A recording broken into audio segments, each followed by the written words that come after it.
Salut à tous et bienvenue sur Hashtag. Notre invitée du jour, elle vient d'ailleurs, elle est prête à vous traumatiser et nous on a envie de retweeter son havre de paix. C'est Siana qui est avec nous. Salut Siana. Salut. Tu vas bien? Ça va, merci et toi? Merci de répondre à nos questions. On a plein de questions à te poser. Ton album c'est Diamant Noir, il exact. est sorti le 24 février. Première question, quel hashtag correspond le plus à ton humeur du jour, là quand t'es arrivé? Est-ce que c'était hashtag vivement mon deuxième album? Ouais. Ou est-ce que c'était hashtag vivement la scène? J'ai hâte. Vivement la scène. Vivement la scène, ouais. direct quoi. Direct. T'as hâte de monter ouais, sur scène? De défendre l'album, ouais, comme j'ai défendu le premier EP. J'ai vraiment EP. On va parler d'ailleurs de plusieurs premières parties que tu as faites Bien il sûr, y a quelques temps.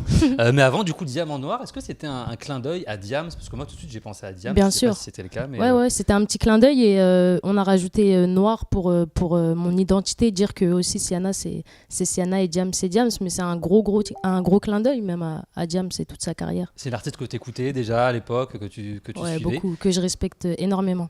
Et il paraît que l'album devait s'appeler Cœur Orphelin. C'est exact. vrai ou c'est pas vrai ça? C'est vrai. Qu'est-ce qui s'est passé? T'as changé au dernier moment? En fait, je me suis rendu compte qu'il y avait qu'un morceau, tu vois, qui s'appelait Cœur Orphelin. Et du coup, Diamant Noir, ça correspondait plus. Le premier album que j'avais fait, c'était beaucoup plus ouvert et tout. Et à la fin, quand j'ai réécouté l'album, je me suis dit non, Diamant Noir, ça parle. Ouais, ça parle beaucoup plus. Ouais. Et Diamant Noir, on like, comme on dit. Cœur Orphelin, justement. C'est la première fois qu'on te voit sur un titre aussi autobiographique qui raconte ton histoire sur un premier album. C'était important pour toi de mettre ce titre-là? Ouais, c'est le titre qui résume ma vie, donc c'était très important. J'ai attendu, mais j'ai trouvé que ce premier album, c'était le bon moment. Je pense en tout cas. Et pour l'écrire, c'était quoi? C'était je me mets devant ma feuille et j'y vais, c'est sorti d'un coup? T'as vraiment pris le temps? Ah ouais. Vraiment, comme je dis, je l'ai écrit je crois en 30 minutes, un truc comme ça. Donc c'est le texte que j'ai eu le moins de difficultés à écrire, tu vois. C'était simple. Ça fonctionne bien en plus. Est-ce que les gens, quand ils l'écoutent, ils découvrent une partie de toi en plus, ils connaissent pas forcément? Bah ouais, d'habitude c'est beaucoup de kickage, donc là ça change. Et ils te disent quoi les gens? Ils te disent on connaissait pas cette facette ou Ouais, il y a ça. Et puis ils ont été très étonnés du style musical, du chant aussi, et de l'histoire, ouais, c'est vrai. Parce que le chant, je crois que sur cet album, c'est la première fois que tu chantes. Ouais, même tu chantes. Tu dis, je suis chanteuse ou non. tu dis non? Ah bah, si, non. tu peux, non? Non, pas du tout. Non, je suis pas chanteuse, mais j'avais besoin de chanter pour ce refrain-là. Je trouvais que rapper, ça aurait pas donné la même chose et du coup, Scalp m'a beaucoup aidé et on a fait un refrain chanté. Mais non, je me considère pas du tout comme chanteuse.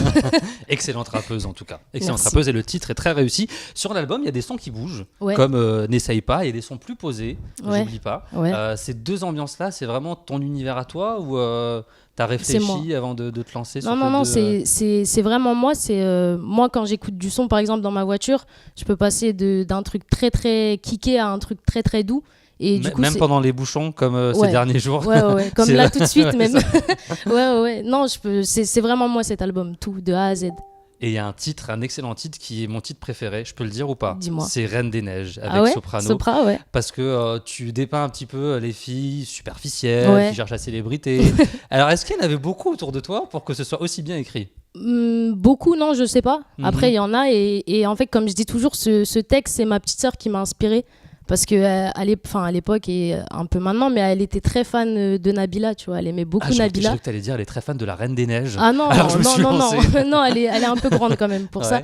Mais et du coup, ça m'a inspirée et au final, c'est vrai que c'est un de mes morceaux préférés dans cet album. Et aujourd'hui, quand peut-être dans ton public, d'ailleurs, il y a des jeunes filles qui cherchent la célébrité, qui regardent ces émissions-là, sûrement. tu leur donnes quand même ton avis au final. T'as l'impression d'être leur grande sœur, je sais pas, t'aimes bien ce terme ou pas? Un petit peu, mais je suis encore jeune, donc grande sœur quand même. Petite grande sœur. Ouais, petite grande sœur, voilà. Mais ouais, faut faire attention avec la télé-réalité. Moi, je regarde, mais en rigolant. Je le prends à la rigolade. Je les prends pas vraiment au sérieux. Ce qui est dangereux, du coup, tu penses, c'est les gens qui regardent ça au premier degré et qui fantasment un petit peu là-dessus. Ouais. Mais faites du rap plutôt, c'est tellement plus sympa. Justement, parlant de rap, il n'y a pas beaucoup de femmes qui font du rap aujourd'hui. D'ailleurs, il y a un titre où tu dis je vais les traumatiser. Ouais. C'était pour qui? C'est de l'ego. Non, c'est de l'ego trip. C'est vraiment ego trip. Ça vise personne. Dans le rap, on aime bien faire ça. C'est un petit exercice de style. Non, ça vise personne. Et comment tu as été accueilli par le milieu du rap et par tous les rappeurs? Est-ce qu'ils étaient bienveillants? Ils t'ont accueilli ou t'ont regardé de haut? Soprano d'ailleurs m'a très bien accueilli, Mac Taylor et plein d'autres. Après c'est vrai que le public c'est plus compliqué, mais les rappeurs en soi m'ont bien accueilli. Ouais, ils sont accueillants et d'ailleurs il y a 3 featuring, on est d'accord? 4 featuring sur l'album. Ouais. Comment tu as choisi tes featuring? C'était avec le cœur, c'était très humain, c'était très naturel et il n'y avait rien de calculé. Et tu as d'abord écrit la chanson avant de penser à la personne ou par exemple, ça dépend du morceau. Par exemple, Reine des Neiges, à la base j'avais invité Olysses et au final c'est Soprano qui est dessus.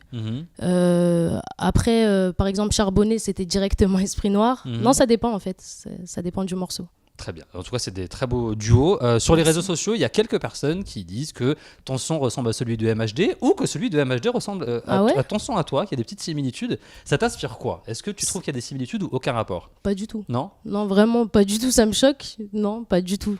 Ouais, parfois, non, le côté un petit peu chanson où tu t'ambiances un petit peu. Ouais, mais MHD, il fait de l'afro. Oui, c'est vrai. Moi, à part Urgence, j'ai pas fait d'afro. Donc non, il n'y a pas une similitude? Non, pas du tout. Mais en soi, j'écoute MHD, donc peut-être, mais moi, je trouve pas en tout cas. D'accord, ça répond aux gens qui posent la question. Du coup, comme ça, ils ont la réponse. Tes premiers titres étaient très égo trip. Tes derniers titres sont plutôt des textes engagés où tu écris ton histoire. Qu'est-ce qui s'est passé entre-temps? J'ai grandi. Je te connaissais pas avant, c'est pour ça. J'ai grandi, j'ai mûri et au début c'était voulu d'arriver avec de l'ego trip et beaucoup de kickage pour entre guillemets m'imposer et maintenant au premier album j'ai décidé de montrer que je savais faire autre chose aussi. Ouvrir un petit peu le champ vers d'autres palettes. T'es la même sur scène, dans les studios, en interview, à la maison, où il y a plein de facettes de toi? Je suis toujours la même en soi, mais sur scène, c'est vrai que j'ai une autre énergie, c'est tout autre chose. Je t'invite à venir nous voir sur scène d'ailleurs. Et comment t'imagines, toi, les scènes? Ça va être quoi tes scènes J'espère faire plein de festivals. Les festivals, c'est vraiment ce que je kiffe. À la base, je connaissais pas du tout. C'est vraiment quand j'ai commencé à en faire que j'ai connu et je crois que je préfère même les festivals que les concerts parce que c'est une ambiance de malade, c'est l'été, tout le monde kiffe et tout. Donc, Et les gens, ils t'accueillent bien même s'ils connaissent pas, ils sont super accueillants et c'est ça que je kiffe. Ça fait plaisir en tout cas d'être bien accueilli. Tu as fait 12 ans d'athlétisme. Ouais. Est-ce que ça t'aide aujourd'hui? Est-ce que tu fais tes petits échauffements à chaque fois avant d'arriver en interview, vraiment. Sur scène? Pas vraiment, mais je pense que ça m'aide pour le souffle et plein d'autres choses et le mental aussi et dans ma vie de tous les jours en général. Donc tu encourages les gens à ne pas regarder la télé-réalité et à faire de l'athlétisme? Non, pas regarder, je sais pas, mais à regarder avec un œil, un autre œil que en mode fantasme et tout. Et s'ils font de l'athlétisme, c'est bien? C'est cool. Faites de l'athlétisme, les amis. Est-ce que tu penses déjà au prochain album, à la suite? Bien sûr, c'est un éternel recommencement. Tu vois comment la suite? Pour le moment, je sais pas. Je sais pas. J'y pense, mais je sais pas encore à quoi il va ressembler. T'as pas commencé à composer, à écrire? Pas encore, mais j'y pense fort. D'accord. Et tu nous en reparleras du coup à l'occasion. On va passer tout de suite à la deuxième partie de l'interview avec Siana. C'est tout de suite. Et j'ai tracé ma route avec des bâtons dans les roues, tu sais, j'en ai fait un bout de chemin. Et dans nos bâtiments, tu sais, si on s'attend au pire, c'est pour que le meilleur soit demain. Quand t'es au pied du mur, faut pas rester en bas de l'échelle. Emprisonné par le passé, seul l'avenir me libère de ses chaînes. La nuit porte conseil sur le jour de la paix. Si tu veux faire la guerre, t'auras jamais la paix. À vouloir tout gagner, t'as fini par